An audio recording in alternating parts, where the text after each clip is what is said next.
جرم تم کر رہے ہو. عرض کر رہا تھا کہ لوگ تانا دیتے ہیں کہ پتا ہے پہلے کیا کرتا تھا, جانتے ہیں ہم پہلے کیا کرتا تھا. ارے پہلے جو کرتا تھا سو کرتا تھا, اب دیکھ کے اب کیا کر رہا ہے.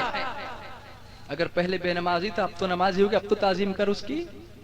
اور تجھے یہ حیرت ہے, لوگ یہ کہتے ہیں 900 چوہے کھا کے بولو بلی حج کو چلی. ارے میاں کم از کم آج تو چلی, تو ابھی بھی نہیں گیا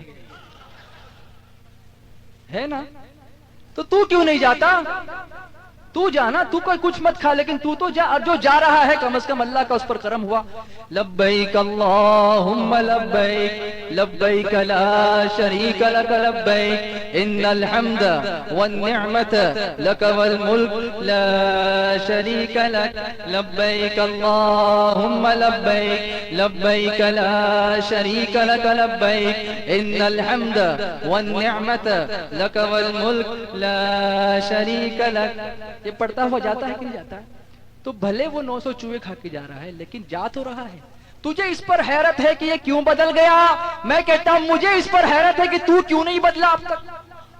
کہہ دو محبت سے.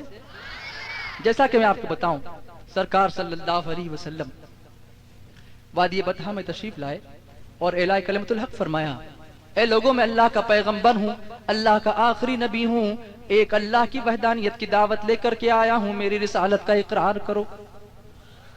بولو ذرا. اے لوگوں سنو, ایک اللہ کی عبادت کرو, بتوں کی پوجا کو چھوڑ دو, پتھروں کی پوجا کو چھوڑ دو, چاند و سورج کی پوجا کو چھوڑ دو, اس کے بنانے والے کی تعریف کرو, اس کے بنانے والے کی عبادت کرو, خالق کائنات کی عبادت کرو. دنیا میں اس کے سوا کوئی اور مالک نہیں ہے, وہی سب کا مالک ہے, وہی سب کا رازق ہے, وہی سب کو پیدا کرنے والا ہے, وہی سب کو موت دینے والا, وہ حی و قیوم ہے, وہ قادر مطلق ہے, اس کی عبادت کرو. لوگ بڑھنے لگے, کہیں سے پتھر آنے لگے, کہیں سے گالیاں ملنے لگی معاذ اللہ, لیکن سرکار استقامت کے ساتھ ڈٹے رہے. ایسے عالم میں ایک بکری والا, گڈریا جس کو بولتے ہیں ہم, بکری چرانے والا, مکے کی گھاٹی میں بکری چرا رہا ہے, اور ایک بھیڑیا آیا اس کے بکریوں پر حملہ کرنے کے لیے. بھیڑیا سمجھتے ہو نا, کیا بولتے ہیں آپ لوگ اس کو, ہاں جو بھی بولتے ہیں. تو وہ آیا حملہ کرنے کے لیے. اب جیسے ہی بھیڑیے نے بکریوں پر حملہ کیا تو گڈریا بھاگا ڈنڈا لے کے, ارے بھائی میری بکری کو چھوڑ, اور اس کو یوں مارا پکڑ کے, بکری چھوڑ دی اس نے. بکری چھوڑ دی, بکری آ گئی واپس. لیکن بھیڑیا یوں دیکھ کے اس سے کہتا ہے کہ گڈریے, اللہ نے اس بکری کو میری غذا بنایا, میرا کھانا بنایا, اور تو میرا نوالا مجھ سے چھین رہا ہے. بھیڑیا گڈریا حیرت میں کہتا ہے یہ ساری بکریاں لے لے, لیکن پہلے یہ بتا تو بولنے کب سے لگ گیا, تو بات کب سے کرنے لگ گیا. بھیڑیا کہتا ہے گڈریے تجھے اس بات پر حیرت ہے کہ میں بولنے کیسے لگ گیا, اور مجھے اس بات پر حیرت ہے کہ اللہ کے آخری رسول تشریف لائے تو ابھی تک ایمان نہیں لایا.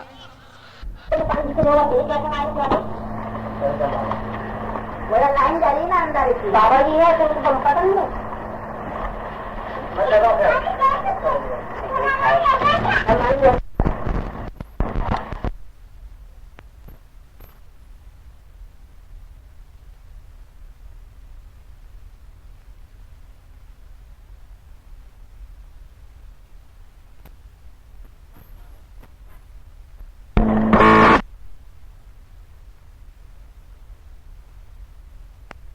کیا کہیں گے سوچ کر حضور تبلیغ چھوڑ دیتے تو آج نہ تم مسلمان ہوتے نہ ہم مسلمان ہوتے, ہے نا. کتنا ستایا گیا میرے آقا علیہ الصلوۃ والسلام, لیکن پھر بھی حضور نے دعائیں دی, پھر بھی حضور نے دعائیں دی. اللہ اکبر. اچھا سنو, جو لوگ پھر بھی نہیں مانتے ان کو ایک بات بتاؤں, اگر کوئی آدمی توبہ کر لے اور اللہ اس کو معاف کر دے تو وہ اپنے گناہوں سے پاک ہو گیا, ہے نا, اور نئی زندگی شروع کر. توبہ کرنے کی شب برات آ رہی ہو, نام عمل نیا آئے گا تو اچھا آئے گا ہاتھ میں, پرانا سب جو ہے وہ مٹا دیا جائے گا انشاءاللہ, معاف کر دی جائیں گے گناہ. اب کسی نے توبہ کر لی, اچھی زندگی پر آ گیا. اب کسی صاحب نے دیکھا, اچھا یہ تو وہی ہے نہیں جو فلاں فلاں چیز کرتا تھا, اس کی برائی شروع کر دی, اس کو تانا دینا شروع کیا, اس کو پرانی زندگی پر آر دلانا شروع کیا, اس کو شرمندہ کرنا شروع کر دیا. تو میرے آقا فرماتے ہیں ایسا نہ کرو, اس کو پرانی زندگی یاد مت دلاؤ، کیونکہ اگر تم ایسا کرو گے تو جب تک وہ تانا دینے والا اسی گناہ میں مبتلا نہیں ہوگا اس کو موت نہیں آئے گی۔ اللہ اکبر، اور کما قال رسول اللہ صلی اللہ علیہ وسلم کہ جو تانا دے رہا ہے وہ اسی گناہ میں مبتلا کیا جائے گا، اللہ کی طرف سے عذاب ہوگا اس کے اوپر، کہ دنیا میں لوگ دیکھیں کہ وہی وہ کرنے لگ جائے گا جو وہ کرتا تھا، اس نے تو چھوڑ دیا، تم اس میں مٹ جاؤ گے۔ اس لیے کسی سدھرنے والے کو، نیک راہ پر آنے والے کو تانا مت دو، بلکہ اس کی تعظیم کرو، اس کی عظمت کرو، اور دعا کرو کہ اللہ تو نے اس کو ہدایت دی ہے، اسی طریقے سے ہم کو بھی ہدایت نصیب فرما، ہے نا؟ اور جس کو ہدایت ملی ہے وہ یہ دعا کریں جو قرآن میں دعا ہم کو سکھائی گئی، ربنا لا تزغ قلوبنا بعد اذ هديتنا وهب لنا من لدنك رحمة انك انت الوهاب۔ اے رب ہمارے ہدایت کے بعد ہم کو پھر سے گمراہ نہ کرنا، ہمیں دوسری راہ پر نہ جانے دینا، بلکہ ہمیں استقامت نصیب کرنا۔ اس کا مفہوم یہ ہے، عرض یہ کر رہا تھا کہ فرشتے اس مہینے میں بہت تعظیم کرتے ہیں اس مہینے کی، اور اللہ کی بہت کیا کرتے ہیں، تسبیح کرتے ہیں، اس لیے اس کو رجب کہا گیا۔ ابھی آپ تسبیح پھر بھی نہیں کرو گے، اتنی فضیلت بتانے کے بعد بھی منہ نہیں کھلتا، بولو سبحان اللہ کہنا صدقہ، الحمدللہ کہنا صدقہ، اللہ اکبر کہنا صدقہ، لا الہ الا اللہ کہنا صدقہ، راستے سے تکلیف دینے والی چیز کا ہٹانا یہ بھی صدقہ، اور اپنے بھائی کو، مسلمان بھائی کو دیکھ کر مسکرانا یہ بھی صدقہ۔ کہہ دو پیار سے۔ اب سنو، اس مہینے کا ایک نام اسم بھی ہے، شہر اسم۔ شہر کے معنی مہینہ ہوتے ہیں عربی میں، عربی میں شہر کس کو کہتے ہیں، اور ہمارے لوگ یہاں شہر کس کو بولتے ہیں، سٹی کو، عربی میں شہر۔ شہر رمضان الذی انزل فیہ القرآن، سنا ہے نا آپ نے، شہر رمضان، رمضان کا مہینہ۔ قرآن سے عربی سیکھ سکتے ہو آپ، لیکن پڑھو تو صحیح کم از کم، کبھی پڑھو گے تو سمجھ میں آئے گا۔ شہر اسم، اسم کے معنی ہوتے ہیں بہرا، ڈیف، جو سن نہیں سکتا۔ کیا نہیں سن سکتا، بہرا اس کو کیوں بنایا؟ تو جب رجب کا مہینہ ختم ہوتا ہے تو اللہ کی بارگاہ میں حاضر ہوتا ہے، اللہ تبارک و تعالیٰ اس سے پوچھتا ہے، اے ماہ رجب ذرا یہ بتا، تجھ کو میں نے بندوں میں بھیجا، تو نے جا کر میرے بندوں کے پاس جب موجود ہوا، تو جا کر جب پہنچا تو میرے بندوں نے تیری کیسی تعظیم کی، کیسی تکریم کی، تیرے ساتھ کیا سلوک کیا؟ رجب جواب نہیں دیتا۔ دوسری مرتبہ پوچھتا ہے اللہ تعالیٰ، رجب جواب نہیں دیتا۔ تیسری مرتبہ پوچھتا ہے تو رجب عرض کرتا ہے ادب کے ساتھ، اے اللہ تو خود بھی ستار ہے، گناہوں کو چھپانے والا ہے، عیبوں کو چھپانے والا ہے، اور دوسروں کو بھی دوسروں کے عیبوں پر، برائیوں پر پردہ ڈالنے کا تو نے حکم دیا ہے۔ کہا دوسروں کے عیب کو چھپاؤ، ظاہر مت کرو۔ ہماری قوم میں یہ بہت بڑی لعنت اب پھیلنے لگی ہے کہ غیبت کرتے ہیں ایک دوسرے کی پیٹھ پیچھے، جہاں مسجد میں بھی بیٹھ کر کیسا کرتے ہیں، مسجد میں بیٹھ کر بھی، وہ امام صاحب ایسے، وہ بانگی صاحب ایسے، وہ ٹرسٹی صاحب ایسے، وہ فلاں سیٹ صاحب ایسے۔ یہ کیا ہو رہا ہے؟ اللہ کے پیارے رسول صلی اللہ علیہ وسلم فرماتے ہیں آخری زمانے میں کچھ لوگ ایسے ہوں گے جو مسجد میں بیٹھ کر دنیا کی باتیں کریں گے، اللہ کو ان لوگوں سے کوئی کام نہیں ہے، تم ان میں مت بیٹھنا، کیونکہ مسجد میں بیٹھ کر دنیا کی باتیں کرنا نیکیوں کو ایسے کھا جاتا ہے جیسے آگ لکڑی کو کھا جاتی ہے۔ مسجد میں آتے ہو ثواب لینے کے لیے، غیبت کرنے کے لیے، کہیں نکڑ پر بیٹھ گئے تو کسی کی غیبت شروع کر دی۔ تو فرمایا گیا کہ پیٹھ پیچھے کسی کی برائی کرنے والا ایسا ہے جیسے اپنے ہی مردار بھائی کا گوشت کھانے والا۔ اللہ اکبر، باپ غور کیجیے۔ تو میرے پیارے آقا علیہ الصلوۃ والسلام کے پیارے دیوانوں، رجب عرض کرتا ہے کہ پروردگار تو نے چھپانے کا حکم دیا، اور اللہ تعالیٰ کے پیارے حبیب علیہ الصلوۃ والسلام نے فرمایا کہ دنیا میں جو اپنے بھائی کے عیب کو چھپائے گا، برائی کو چھپائے گا، قیامت میں اللہ تعالیٰ اس کے عیب کو چھپائے گا۔ قیامت میں تمہارے عیب چھپائے جائیں گے اگر تم چھپاؤ۔ کوئی برا ہے ٹھیک ہے، وہ آ جائے گا بھلائی کی راہ پہ، لیکن اس کی برائی کو چھپاؤ، اس کو ایکسپوز مت کرو، اسے بہت زیادہ تکلیف۔ آپ کہتے ہیں نا کہ بارش نہیں ہوئی یہاں پر، آپ کو شکایت ہے نا بارش، لیکن کبھی آپ نے سوچا کہ بارش کیوں نہیں ہوئی ہے؟ اس کے ریزنز آپ نہیں دیکھتے۔ بارش کب روکی جاتی ہے؟ جب بستی میں گناہ بہت بڑھتے ہیں اور لوگ توبہ نہیں کرتے، تو یہ رحمت روک لی جاتی ہے. یہ بارش اللہ کی رحمت ہے. جو کچھ پانی تم کو مل رہا ہے نا، جانتے ہو کس لیے مل رہا ہے؟ حدیث پاک کا مفہوم ہے کہ تمہارے پاس یہ جانور چوپائے اگر نہیں ہوتے نا تو اتنا بھی تم کو نہیں دیا جاتا. یہ ان کی وجہ سے مل رہا ہے. آپ سوچو جب ان کی وجہ سے اتنا تو اللہ والوں کی وجہ سے کتنا مل رہا ہے.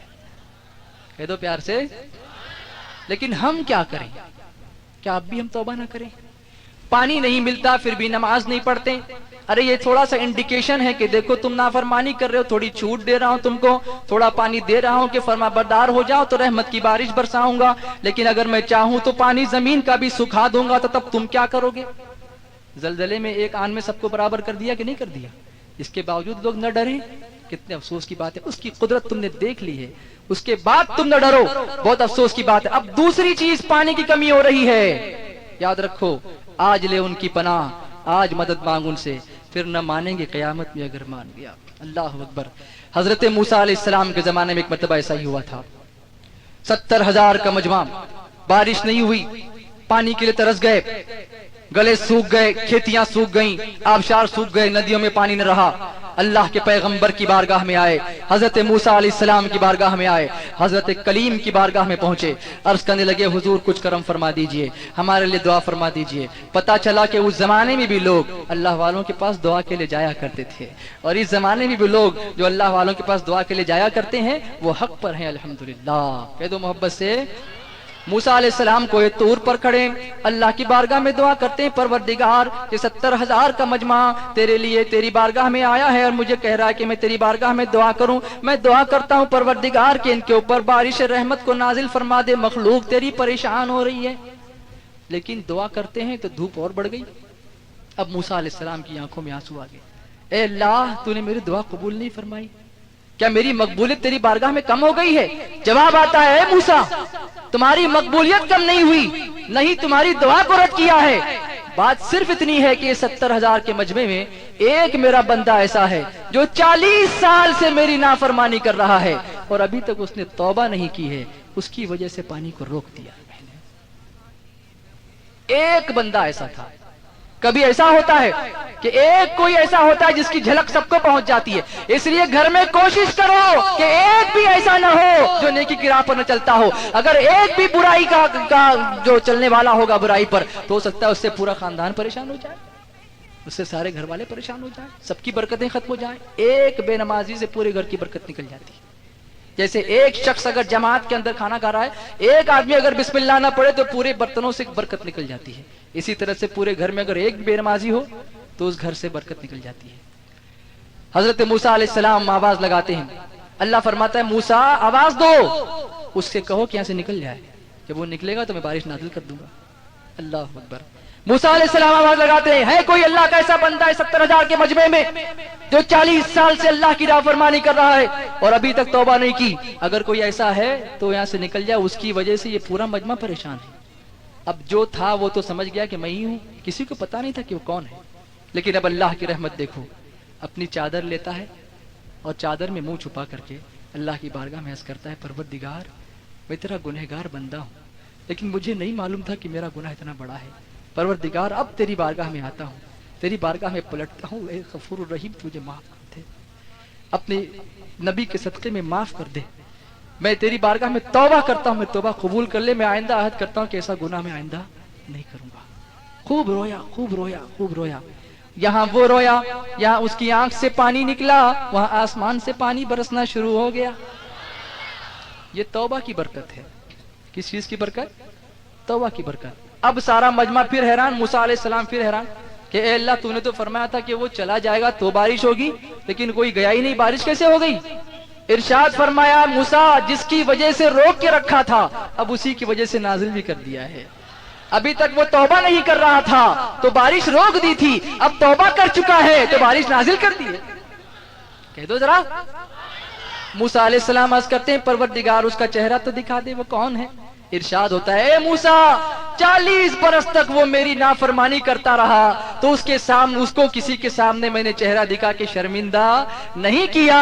آج توبہ کر کے واپس آیا ہے تو شرمندہ کیسے کروں گا؟ اس نے اپنی چادر میں منہ چھپا لیا، میں نے اسے اپنی رحمت میں چھپا لیا. توبہ کرتے ہو؟ آج بارش ہوگی انشاءاللہ، ضرور ہوگی.